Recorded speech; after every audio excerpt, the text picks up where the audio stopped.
Everyone, welcome to Destiny Commerce Academy. जैसा कि आप सबको पता है, HPSC PGT सब्जेक्टिव पेपर के लिए हमने बैच स्टार्ट किया हुआ है और जिसकी फ़ीस रहेगी 2000 रुपये। और इसके लिए आपको क्या करना होगा, destiny Commerce academy app download करनी होगी और वहां से आप कोर्स बाय कर सकते हो। ठीक है। और जिन्होंने पहले वाला बैच नहीं लिया हुआ या फिर कोई भी बैच नहीं लिया, तो वो जो HTET या PGT कॉमर्स के रिगार्डिंग वो बैच भी ले सकते हैं। इस बैच में हम करवाएंगे आपको क्वेश्चंस, और वो क्वेश्चन कौन से, लेंथी क्वेश्चन भी कराएंगे। अभी कोई फॉर्मेट नहीं आया है HPSC की तरफ से, तो अभी हम क्या करेंगे, मोस्टली कोशिश यही है कि जो 150 मार्क्स का क्वेश्चन है, तो हो सकता है कि मैक्सिमम 15 नंबर का क्वेश्चन दे सकता है। अगर 10 क्वेश्चन दे तो भी, यानी कि मैक्सिमम 15 मार्क्स का दे सकता है। ठीक है। और छोटा कितना दे सकता है सर, 2 मार्क्स में, छोटे से छोटा 2 मार्क्स का दे सकता है। तो हम क्या करेंगे, मोस्टली तो लॉन्ग क्वेश्चन ही करेंगे या वेरी लॉन्ग क्वेश्चन करेंगे, और थोड़ा बहुत अगर कोई टच रहता है तो वो भी आपको साथ के साथ छोटा मोटा क्वेश्चन भी करवाएंगे। पहली बात, मैं एक बात क्लियर करना चाहता हूँ कि नोट्स हिंदी और इंग्लिश दोनों मीडियम में हैं, और हिंदी इंग्लिश दोनों मीडियम में आपको नोट्स मिल जाएंगे। ठीक है। तो मैं इसकी थोड़ी सी वो बोलते हैं ना, झलक दिखला देता हूँ आपको। ये देखो, इस टाइप के हिंदी में आपको मिलेंगे, लाइक हिंदी का क्वेश्चन मिलेगा, साथ में इंग्लिश का क्वेश्चन मिलेगा, और साथ के साथ हम क्या करेंगे, जो यहाँ पर दिया गया है ना आपका, जैसे कि पॉइंट दे रखे हैं, तो पॉइंट इंग्लिश में मिलेंगे आपको। तो इस तरीके से हिंदी का फॉर्मेट रहने वाला है, कंप्लीट का कंप्लीट। देखिए आप, इस तरीके से पूरा हिंदी का फॉर्मेट रहेगा। जितने क्वेश्चन इंग्लिश के होंगे, सेम डिट्टो क्वेश्चन आपके हिंदी में मिलेंगे आपको।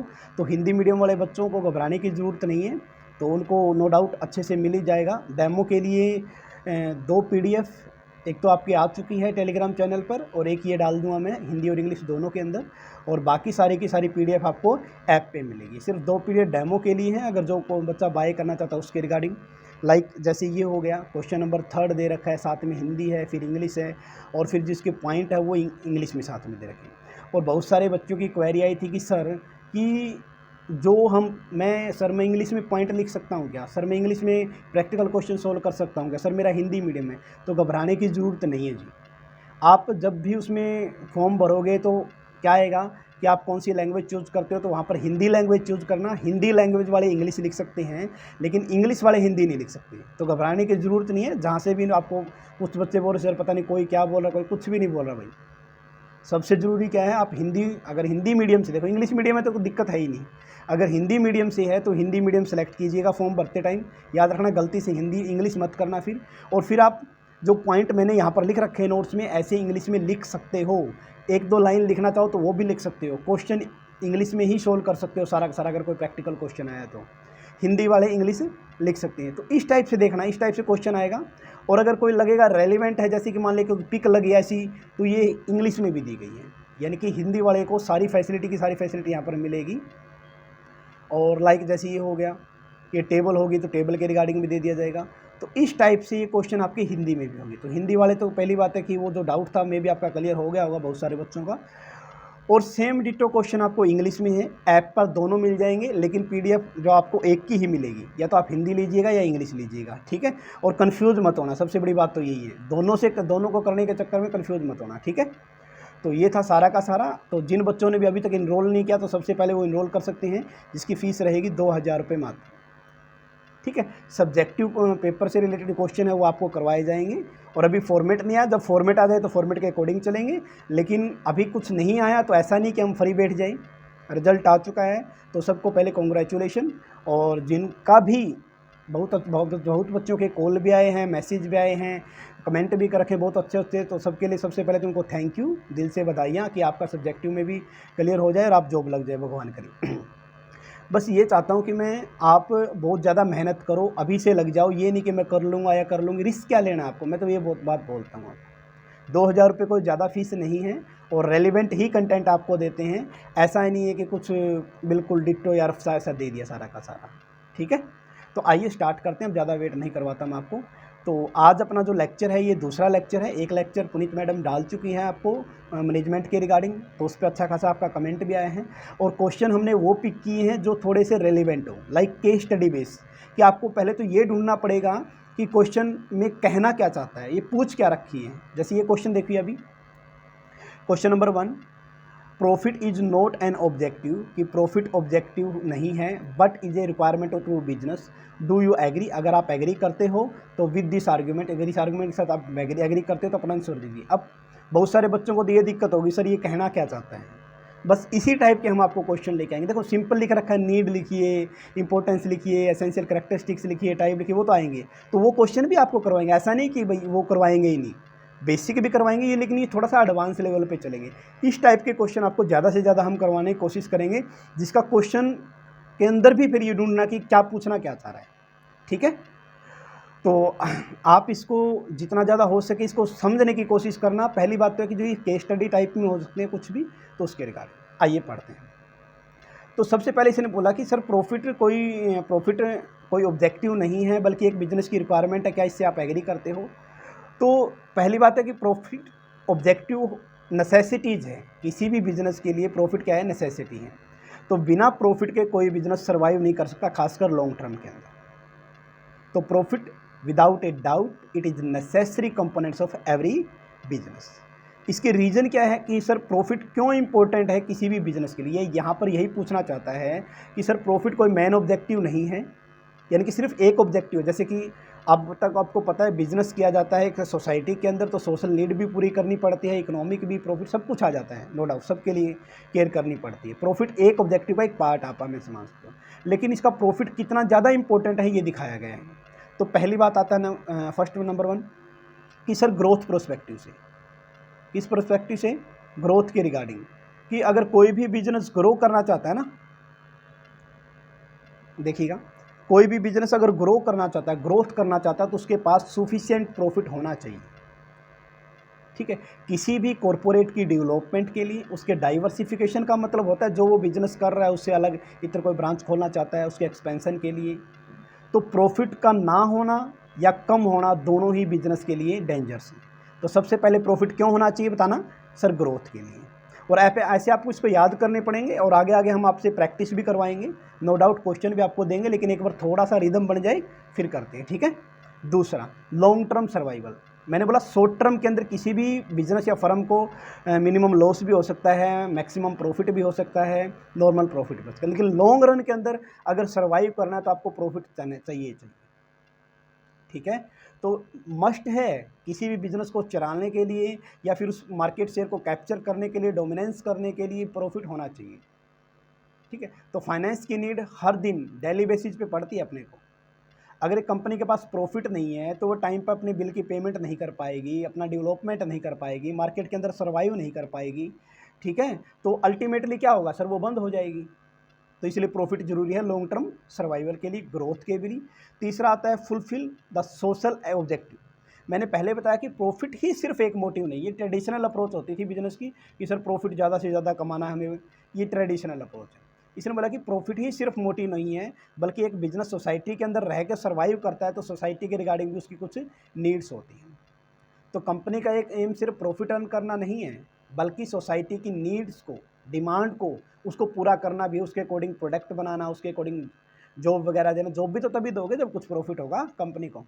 एफिशिएंट प्रोग्रामिंग, एफिशिएंट प्रोग्रामिंग का मतलब होता है कि अगर आपके पास प्रॉफिट है तो आप अपने ओनर और स्टाफ यानी कि एम्प्लॉयज़ दोनों को हैप्पी रख सकते हो, खुश रख सकते हो। अगर एम्प्लॉयज़ को अच्छा खासा बोनस दोगे, सैलरी दोगे, तो एम्प्लॉय की एफिशिएंसी बढ़ेगी। एफिशिएंसी का मतलब होता है लो कॉस्ट पर प्रोडक्शन करना। किस पर, लो कॉस्ट पर। एक आता है इफेक्टिवनेस, क्या आता है, इफेक्टिवनेस। इसका मतलब होता है टाइम पर काम कंप्लीट करना, चाहे कॉस्ट कितनी हो जाए। तो ये दोनों ऑब्जेक्टिव होता है, एफिशिएंसी और इफेक्टिवनेस दोनों के रिगार्डिंग रखा जाता है। ठीक है, और दूसरी बात मैं आपको बताना चाहता हूँ, जैसे अगर आपने किसी ने KUK या फिर GGU तो अभी चला है, या फिर हरियाणा के अंदर तो KUK वगैरह था, MDU से पेपर दिए, तो यहाँ पर है ना अपने को ऐसे बोलते हैं ना पेज नहीं भर के आने, सबसे बड़ी बात तो यही है। नो डाउट जहाँ तक मुझे लगता है कि पर्टिकुलर एक स्पेस आपको दिया जाएगा, उसी स्पेस के अंदर आपको लिखना पड़ेगा, उतने वर्ड्स में आप लिखना पड़ेगा। आइडियल तो फॉर्मेट यही होना चाहिए। उसका फॉर्मेट भी मैं आपको दिखाऊंगा अदर एग्जाम कैसे होते हैं प्रीवियस ईयर में, कि उसका फॉर्मेट वगैरह क्या होता है, या फिर आपको वैसे ही कोई सीट दे दी जाएगी। लेकिन मैक्सिमम चांसेस हैं कि आपको स्पेस पहले से कवर करके दिया जाएगा कि इतने स्पेस में ये लिखिएगा, और यही आइडियल फॉर्मेट बनता भी है। तो आपको ऐसा नहीं है कि इसका पहले मीनिंग लिखेंगे, फिर ये लिखेंगे, फिर इंट्रोडक्शन है, फिर कलाकृति करेंगे, खासकर लड़कियां करती है कलाकृति, इसमें करती है, कंक्लूजन वगैरह लिखती है, वो नहीं। टू द पॉइंट, जो पूछा गया है वो पहले लिखो, जो पूछा गया है वो पहले लिखो, फिर एक्सप्लेनेशन करो। फिर क्या करना, एक्सप्लेनेशन। मैं तो ये बोलता हूँ जैसे इसमें पॉइंट है ना, तो पॉइंट को पहले लिख लो, फिर उसको एक्सप्लेनेशन कर दो। हो सकता है आपने 10 पॉइंट लिख दियो, लेकिन अगर 8 भी एक्सप्लेन कर दिया तो वेल एंड गुड है। उसको पता है भी सर इसको 2 और आते हैं, लेकिन वर्ड्स की कमी लगा लो, या फिर स्पेस कम लगा लो, या फिर टाइम की आप बोल सकते हैं नज़ाकत को समझते हुए इसने कम लिखा है। तो सबसे पहले जो पूछा गया वही लिखना है, याद रखना ये बात, ठीक है। यहाँ पर कोई सीट भरने के नंबर नहीं मिलेंगे आपको, यहाँ पर ओरिजिनल जो आप कंटेंट डिलीवरिंग कर रहे हो ना, उसके नंबर आपको मिलने वाले हैं। तो आगे आगे कराएंगे आपसे, प्रैक्टिस भी करवाएंगे, सारा काम करेंगे। ऐसा नहीं कि आपका क्वालिफाई करके ही दम लेंगे। तो जैसे हमने एमसीक्यू का बैच अच्छे से रन किया था, आपका अच्छा रिस्पॉन्स था, वैसे ये बैच भी आपको, आपने जितनी पेमेंट की है आपको ऐसा लगेगा कि हाँ यहाँ इन्वेस्टमेंट करके मैंने फ़ायदा किया है। तो सोसाइटी के जो ऑब्जेक्टिव को फुलफिल करना, एफिशिएंट परफॉर्मेंस, अगर ओनर और स्टाफ दोनों को पैसा अच्छा मिलेगा तो वो काम क्यों नहीं करेंगे।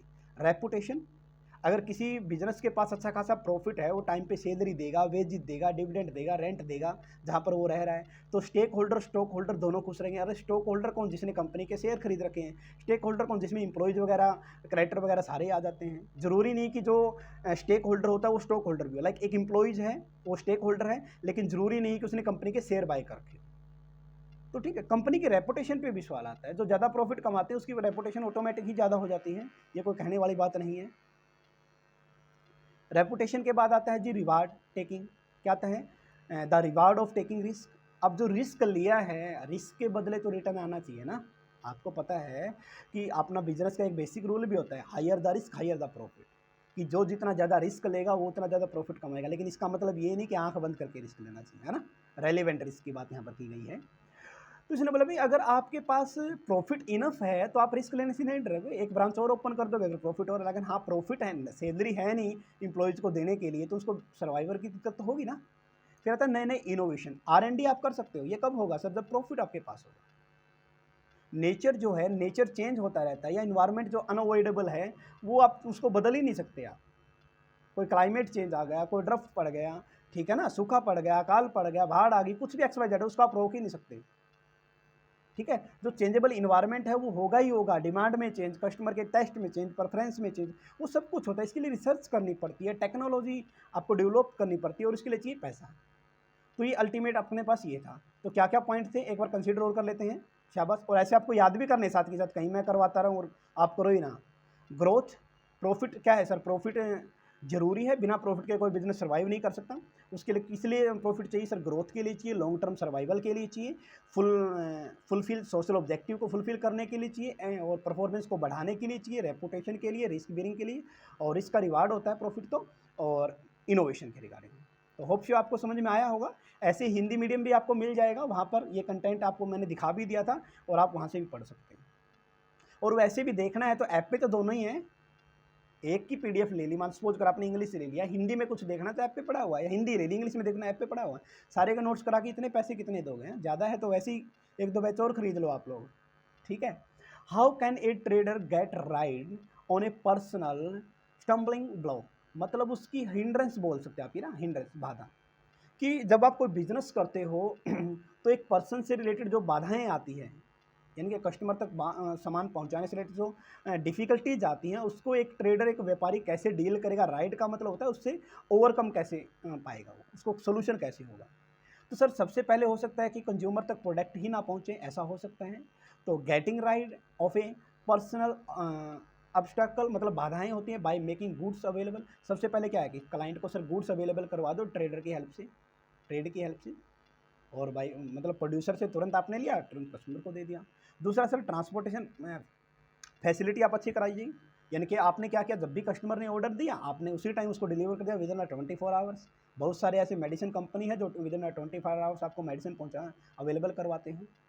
तो इससे लोकेशन बैरियर को आप ओवरकम, आप उससे मतलब उससे निजात पा सकते हैं, ऐसा बोल सकते हो, ठीक है। इसी तरह इंश्योरेंस, आप इंश्योरेंस करके दीजिएगा गुड्स का, डैमेज, डिजास्टर के कारण, थिफ्स के कारण, किसी कारण, इस टाइप से ये क्या है एक ट्रेडर हेल्प कर सकता है। अब हेल्प ट्रेडर ट्रांसपोर्ट फैसिलिटी के थ्रू, इंश्योरेंस के थ्रू, गुड्स इजीली अवेलेबल करवा कर, या फिर एडवर्टाइजमेंट करके अब हाँ, एडवर्टाइजमेंट से थोड़ा सा याद आया, तो जिन बच्चों का क्लियर हुआ ना वो प्लीज़ है ना अपना नेम और पिक जो है वो डाल दीजिएगा please Telegram sorry WhatsApp number पर।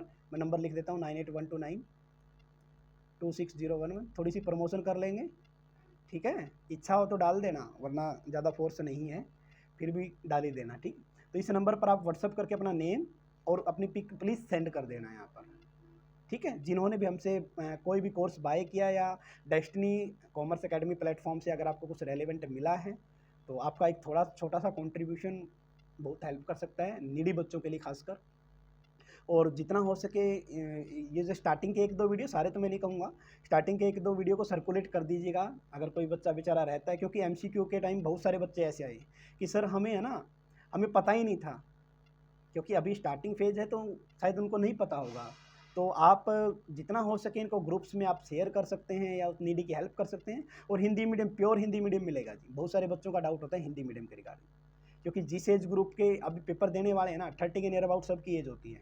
तो पहले इतना ज़्यादा इंग्लिश मीडियम नहीं था, आजकल तो बोलते हैं ना बच्चा पैदा ही इंग्लिश बोलते हुए होता है, तो उसकी भी हेल्प हो जाएगी। तो प्लीज़ इसको प्रमोट ज़्यादा से ज़्यादा कर दीजिएगा, ज़्यादा नहीं, बस 5-7 वीडियो बनाते हैं तब तक प्रमोट कर दीजिएगा, बाकी हम कंटिन्यू रख लेंगे फिर तो।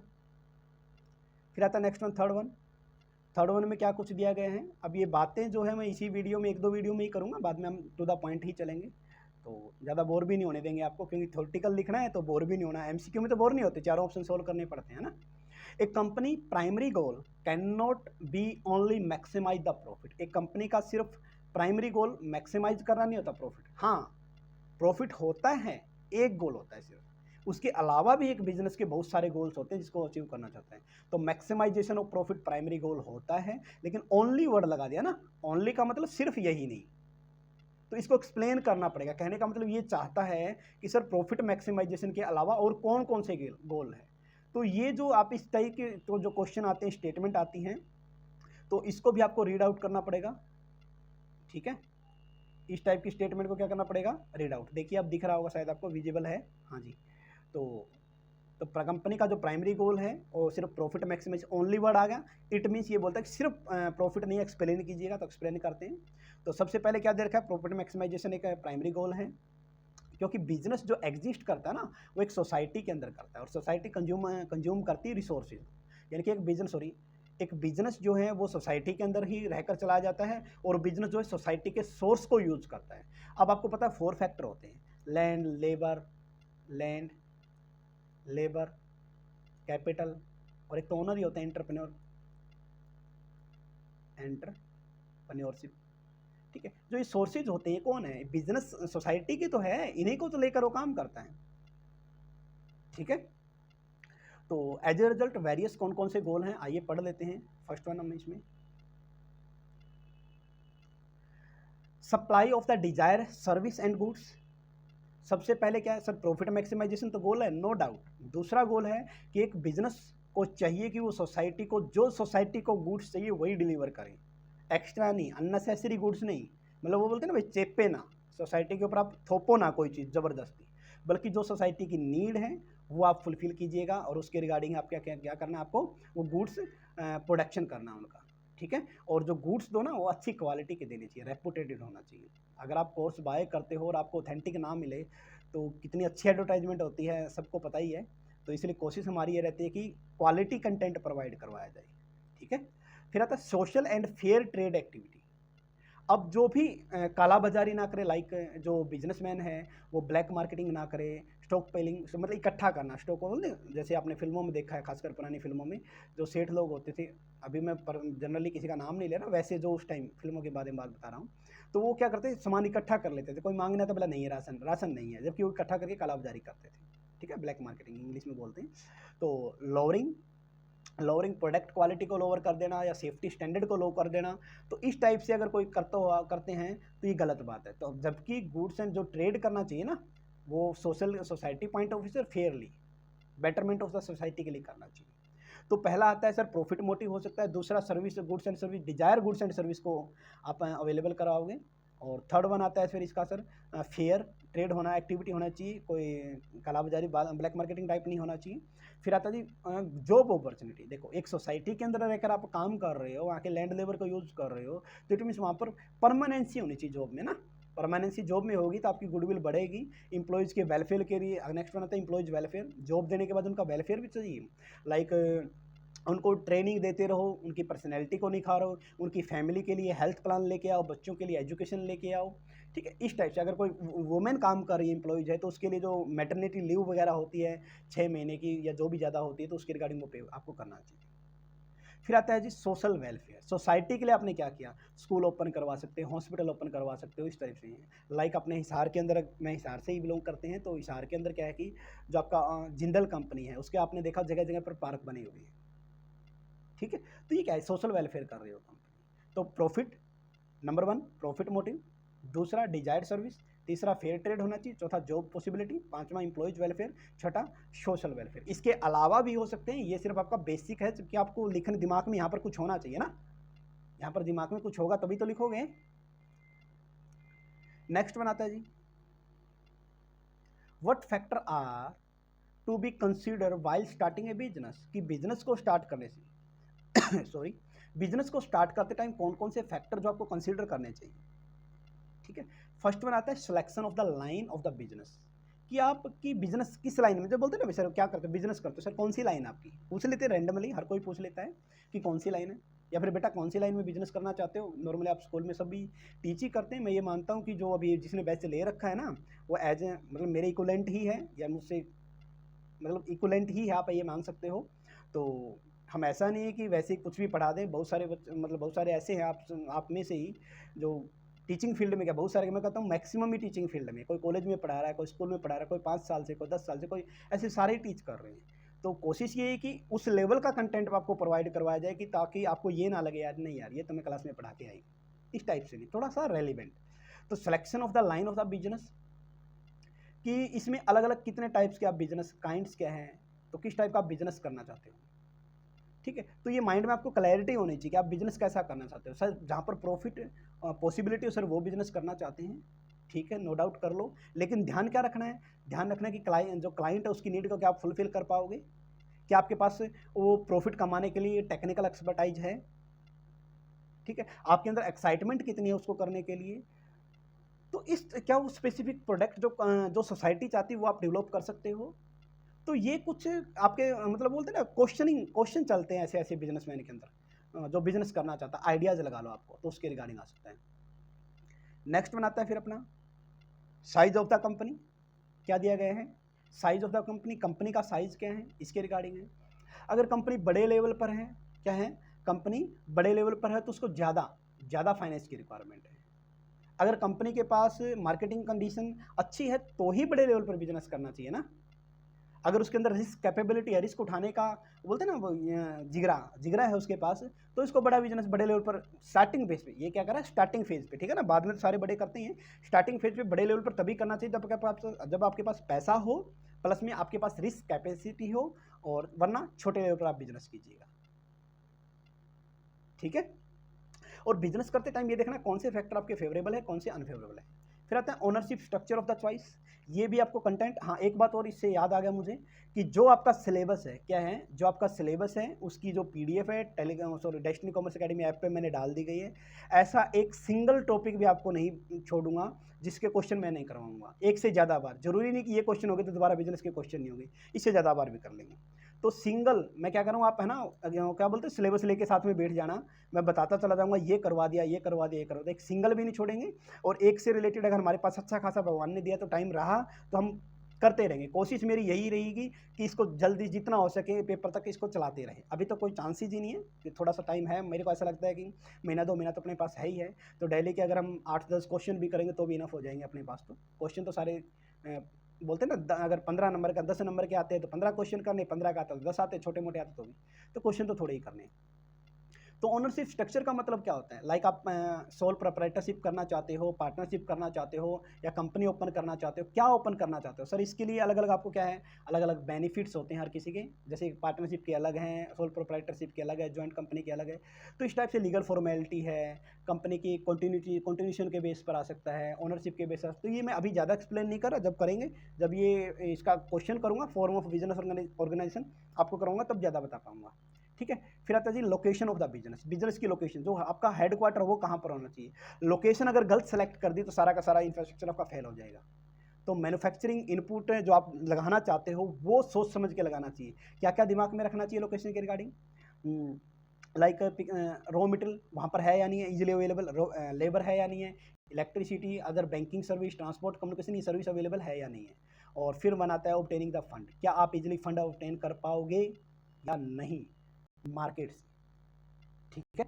आप easily like fix asset, land, building, machinery, इसके रिगार्डिंग आप इजीली अवेलेबल पैसा आपके पास होगा या नहीं होगा। फिर आता है फिजिकल फैसिलिटी, इसके रिगार्डिंग हम मशीन, इक्विपमेंट या लैंड एंड बिल्डिंग को जो लेना चाहते हैं ना उसके बारे में बात की गई।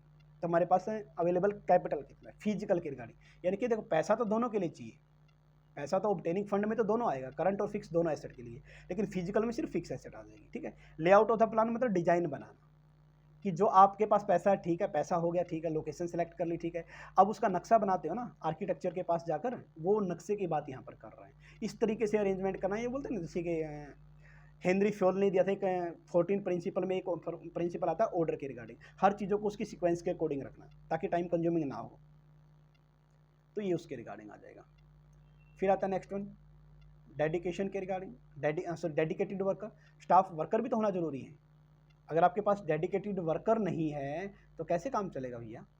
तो डेडिकेटेड वर्कर एम्प्लॉय चाहिए, स्किल्ड चाहिए। देखो ऐसा मैं नहीं कह सकता कि सिर्फ स्किल्ड चाहिए, हर बिजनेसमैन को अनस्किल्ड भी चाहिए, स्किल्ड भी चाहिए और प्रोफेशनल भी चाहिए, सब कुछ चाहिए, डिपेंड करता है किस लेवल के लिए क्या है। तो उसके रिगार्डिंग आपके पास प्रोफेशनल और बोलते हैं ना पैसा होना चाहिए। और एक अकेला इंटरप्रेन्योर तो कुछ नहीं कर सकता बिना वर्कफोर्स के। टैक्स प्रिपरेशन, आजकल तो जीएसटी आ गए हैं, पहले अलग अलग टैक्सेज होते थे, या जीएसटी के रिगार्डिंग भी अब रिटर्न भरनी पड़ती है, हर 2 महीने बाद सेल रिटर्न भरो, 6 महीने बाद कुछ भरो, फिर तो इसके रिगार्डिंग आपको नॉलेज होनी चाहिए। तो आपको जो भी बिजनेस स्टार्ट करो तो ये देखो कि आपके पास वो टैक्स रिटर्न की फॉर्मेलिटीज आप कितना बियर कर सकते हो। अगर टैक्स वैक्स का लफड़ा नहीं चाहिए तो सोल प्रोप्राइटरशिप कर लो, डर नहीं लगता तो कंपनी कर लो। फिर आता है जी beginning of the new business, इन सभी पॉइंटों को कंसीडर करो तब आप नया बिजनेस एस्टेब्लिश कर सकते हो।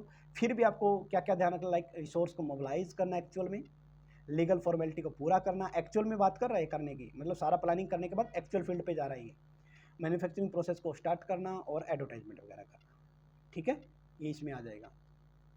नेक्स्ट बनाता है व्हाट इज कॉमर्स और इसके role in modern life, commerce क्या होता है और उसकी मॉडर्न लाइफ में क्या कुछ रोल्स वगैरह होते हैं। तो आइए पढ़ते हैं। अच्छा दिख गया ना क्वेश्चन, तो हाँ ठीक ठीक। तो कॉमर्स के रिगार्डिंग क्या दे रखा है, the control of the business, the control the control of the business among the economic agent, it refer to the commerce. Commerce के अंदर क्या एक्सचेंज ऑफ गुड सर्विस हो सकता है, बिटवीन ऑर्गेनाइजेशन हो सकता है, एंटिटी हो सकता है। बेनिफिट क्या क्या है ये जरूरी है sir, producer to consumer, between producer and consumer commerce का यूज किया जाता है। एक चार्ट आएगा, वो चार्ट जब मैं आपको करवाऊंगा तो उसमें कॉमर्स के बारे में डिटेल से बता दूंगा, कॉमर्स और इंडस्ट्री के पार्ट किए गए हैं। तो कॉमर्स क्या करता है, एक हेल्प करता है, कैटलिस्ट है, और ये एम्प्लॉयमेंट अपॉर्चुनिटी, कॉमर्स का मतलब होता है distribution of goods and service या exchange of goods and service, world wide scale को प्रमोट करता है, बड़े लेवल प्रोडक्शन करने में हेल्प करता है, न्यू इंडस्ट्री सेटअप करने में हेल्प करता है, नेचुरल डिजास्टर वगैरह कोई आ जाए तो उसमें उस टाइम उसकी help in the time of needs, ठीक है, उस टाइम कॉमर्स वाले आप बोल सकते हो कि ये हेल्प किया जाता है। डिस्ट्रीब्यूशन चैनल आ गया ना, तो हर चीज़ वहाँ पर चाहिए। नेक्स्ट बनाता है state of the state meaning of the business किसको बोलते हैं, बिजनेस का मतलब होता है बिजी, क्या होता है busy, as a result running business demand being busy, ठीक है। तो बिजनेस नॉर्मली रेगुलर बेसिस पे किया जाता है, गुड्स एंड सर्विस का किया जाता है, अनसर्टेनिटी फैक्टर इन्वॉल्व होता है, प्रॉफिट मोटिव होता है, exchange of goods and service होता है, प्रोडक्शन और कंजप्शन दोनों तरह के आप एक्टिविटी को प्रोडक्शन एक्टिविटी को आप इसमें इंक्लूड कर सकते हैं, ठीक है। तो आगे आता है ह्यूमन, जो ह्यूमन बीइंग है वो 2 तरह की एक्टिविटी करता है, एक तो करता है बिजनेस से रिलेटेड, एक करता है नॉन बिजनेस से रिलेटेड, बिजनेस से रिलेटेड और नॉन बिजनेस से रिलेटेड एक्टिविटी करता है, ठीक है। इसके बारे में बताऊंगा, पहले थोड़ा सा करवा लेता हूँ। तो क्या कुछ देर का बिजनेस के रिगार्डिंग देखिए, पहला बिजनेस इंडस्ट्री और कॉमर्स 2 पार्ट में, इसको बोलते हैं production of goods and service, consumption नहीं आएगा, production of goods and services, ये काम इंडस्ट्री में किया जाता है, और distribution of goods and service distribution of goods and services, ये कॉमर्स के अंदर आता है। ठीक है, दोनों को मिलाकर बिजनेस बनता है, बिजनेस वाइडर टर्म। इंडस्ट्री के अंदर आता है प्राइमरी, सेकेंडरी और टर्सरी। टर्सरी मतलब इसको सर्विस इंडस्ट्री बोल सकते हैं, ये पेपर में पूछा भी गया था शायद, पीजीटी वाले में आया हो तो प्राइमरी के अंदर एक्सट्रैक्टिव और जेनेटिक। एक्सट्रैक्टिव का मतलब होता है ज़मीन से कुछ निकालना, समुंदर से कुछ। जैसे इसका एक एग्जांपल देता हूँ, वैसे तो आपको सभी पता ही होगा, नोट्स में है ही है। तो इसके एक्सट्रैक्टिव के अंदर क्या आता है, जैसे मान लिया कि समुंदर से अगर आप समुंदर से मछली निकालते हो तो एक्सट्रैक्टिव के अंदर, अगर मछली पालन करते हो तो जेनेटिक के अंदर, यानी कि पशुपालन इसके अंदर आ जाता है, और कोयला खदान वगैरह एक्सट्रैक्टिव के अंदर आता है। फिर आता है सेकेंडरी इंडस्ट्री की अगर हम बात करते हैं तो सेकेंडरी में मैन्युफैक्चरिंग और कंस्ट्रक्शन आता है, ये पढ़ लेते हैं। आइए, मैन्युफैक्चरिंग कि आप मान लें कि एक रॉ मटेरियल को पहले वर्क इन प्रोग्रेस में फिर फिनिश गुड में कन्वर्ट करना, मतलब उसकी आप बोल सकते हो कि फॉर्म, यानी कि उसका रूप बदल जाता है यहाँ पर। एनालिटिकल, एक बड़ी चीज़ दे रखी है उसको पार्ट्स में समझना, एनालिटिकल कहलाता है। सिंथेटिकल, यानी कि लाइक आप मान लेंगे क्रूड ऑयल एग्जाम्पल हो गया एनालिटिकल का, उससे फिर पेट्रोल डीजल वगैरह कैरोसिन वगैरह बनाया जाता है। सिंथेटिक का में पार्ट्स में चीज़ें दे रखी हैं, उससे एक बनाया जाता है, लाइक सीमेंट बनाना, कॉन्क्रीट वगैरह, प्लास्टिक वगैरह, जिप्सम वगैरह सब कुछ यूज़ करके। प्रोसेसिंग के अंदर आता है आपका लाइक शुगर कैन से, इनके गन्ने से चीनी बनाना, वो प्रोसेसिंग के अंदर। असेंबलिंग के अंदर कार के रिगार्डिंग, कार को जोड़ना, वो असेंबलिंग के अंदर आ जाता है। कंस्ट्रक्शन एक्टिविटी के अंदर ब्रिज, डैम वगैरह बनाना आ जाता है। ठीक है, नेक्स्ट बनाता है फिर अपना कॉमर्स। कॉमर्स देखिए, तो कॉमर्स के दो पार्ट, ट्रेड और ऑक्जी, यानी कि सबसे बड़ी बात, बिजनेस वाइडर टर्म है, कॉमर्स उसका पार्ट और ट्रेड उसका पार्ट है, ये याद रख लेना। ट्रेड के अंदर आता है आपका दे रखा है क्या, इंटरनल और एक्सटर्नल। इंटरनल मतलब एक देश के अंदर होलसेलर या रिटेलर होते हैं, एक्सटर्नल के अंदर इंपोर्ट, एक्सपोर्ट, इंट्रापोर्ट। एक वर्ड है जो आपको समझना चाहिएगा, इंटरपोर्ट।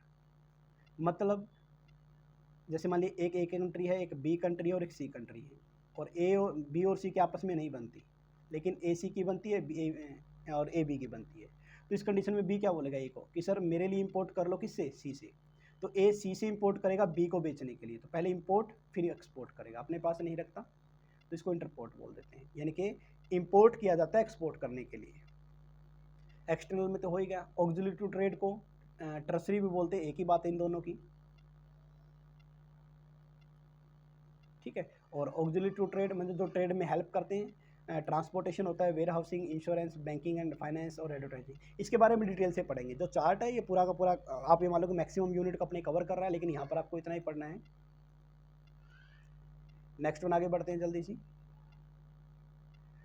डिस्कशन दे रखा है, क्वेश्चन आया है नेक्स्ट वन कि discuss the development of indigenous banking system in the Indian constituent. अब इस टाइप के जो क्वेश्चन आते हैं ना, वो अगर आपने पहले प्रैक्टिस कर रखी है ना तो दिक्कत है नहीं, वरना फिर प्रॉब्लम आती है।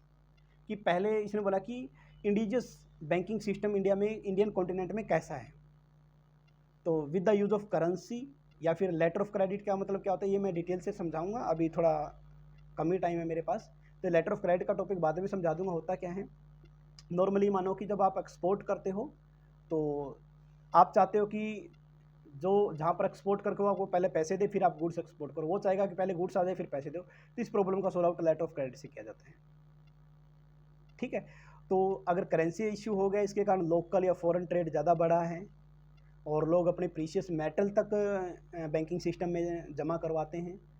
लेकिन अगर बात करते हैं पहले टाइम में, तो हुंडी या चिट्ठी वगैरह चलती थी।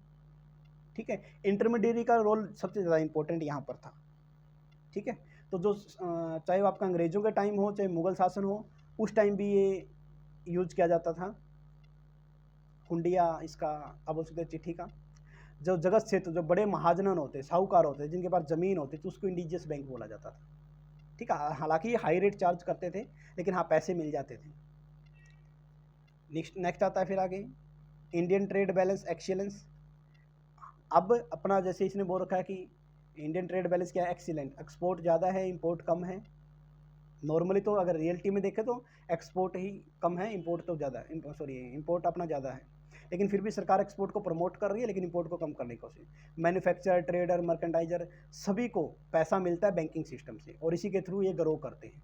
जैसे एग्रीकल्चर के लिए loan, short term loan term देते हैं, और एग्रीकल्चर बैंक, और इंडस्ट्रियल बैंक इंडस्ट्री वगैरह का लोन देते हैं। और लास्ट क्वेश्चन आज का कर लेते हैं फिर। State the flowing type of economic activity. Economic activity कौन कौन सी आती है? बिजनेस, प्रोफेशन और एम्प्लॉयमेंट। बिजनेस तो अभी पढ़ के आए सर, वो इकोनॉमिक एक्टिविटी। यहाँ पर ये economic activity involve in the trade of product and service for the profit, कि exchange of goods and service for the profit motive, ये इकोनॉमिक एक्टिविटी वैसे 3 तरह के आप इन्वॉल्व कर सकते हो। प्रोडक्शन नंबर 1, कंजप्शन और डिस्ट्रीब्यूशन। 3, production, consumption, distribution. अभी पीजीटी में आपने एक पेपर आया था, बहुत सारे बच्चे बोल रहे थे कि सर बिजनेस की डेफिनेशन ही पूछ रही है। देखो, human activity, human activities, human activity 2 तरह की, economic and non economic.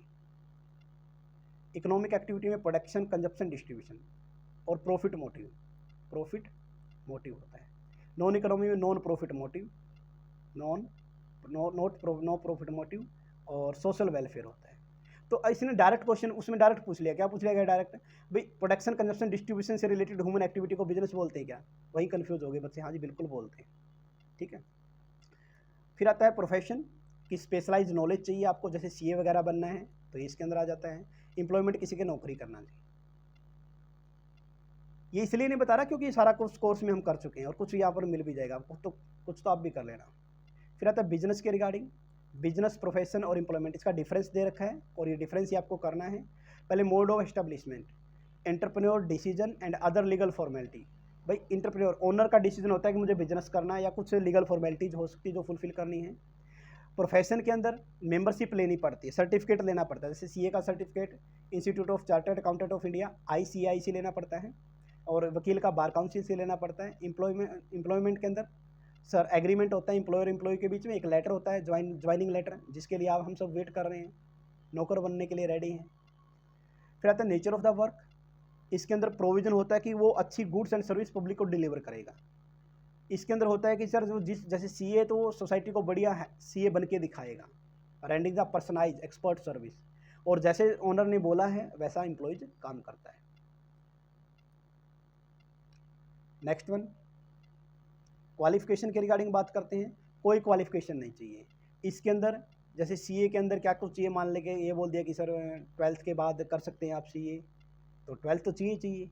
Expertise training इतने महीने की होगी, इतना करेंगे। बहुत सारे बच्चे तो मैं जानता हूँ जो सीए बीच में ही छोड़ देते हैं क्योंकि ज़्यादा एफर्ट लगते, ज़्यादा मेहनत करते हैं। क्वालिफिकेशन ट्रेनिंग जो एम्प्लॉयर ने दिया उसके रिगार्डिंग।